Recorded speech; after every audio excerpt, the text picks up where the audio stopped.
My name is Gavin Evans, and this is my review of Crank High Voltage. And the fact that this movie even exists is just batshit insanity, and I love it. Like, the first movie ends with him falling out of a helicopter that is so incredibly high in the air. This guy should 100% without any doubt be dead.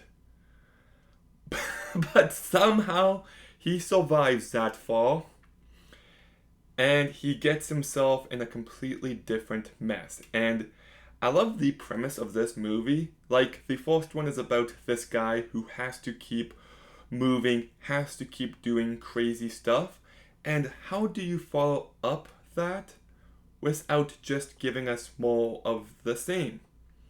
And here, he has to just keep electrocuting himself over and over again because they replaced his heart with an artificial heart.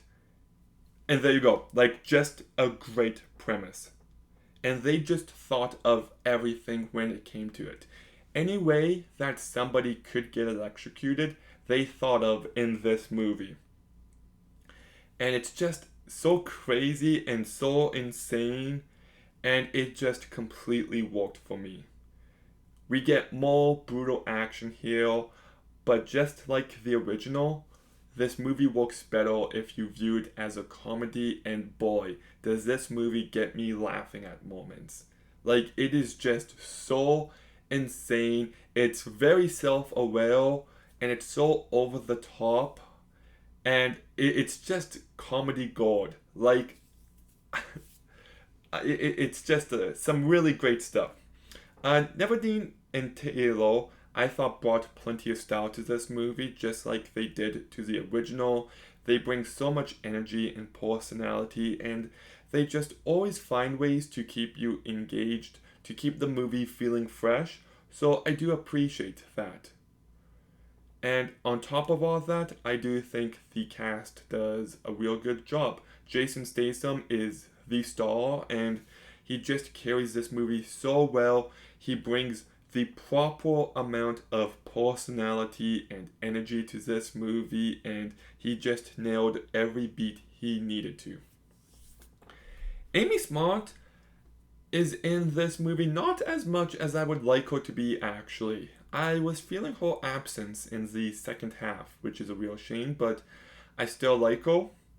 Dwight Yoakam, I thought, did a real good job as well. I love how whenever we see him, he's always doing something else entirely. It's a good running gag. Art Shu, I thought, did a very good job. He's the villain this time. Well, at least for most of the movie. There's one girl, I didn't get her name, but she is so annoying and so obnoxious, and she does a great job with that. There is one joke regarding her that made me laugh for several minutes. And then I was watching this movie, and I'm like, holy shit, is that Dennis from It's Always Sunny in Philadelphia? And I didn't realize Glenn Howerton was in the first movie and he's also in this movie. He has a little bit more to do here, but I thought he nailed it. Just a very funny actor doing what he does best. So, yeah, a great, enjoyable movie for the most part. I do think it has its off moments. Like, it's a movie where I'm into it, and you lose me a little bit. I'm into it, oh, you lose me a little bit. They can't keep me, just like the first movie, they couldn't keep me engaged the entire time. I do think it falls short every now and again.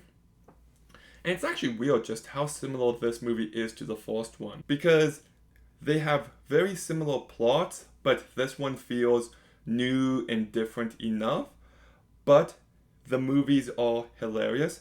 They've got great brutal action, they've got plenty of style, they're over the top and insane in the best possible ways.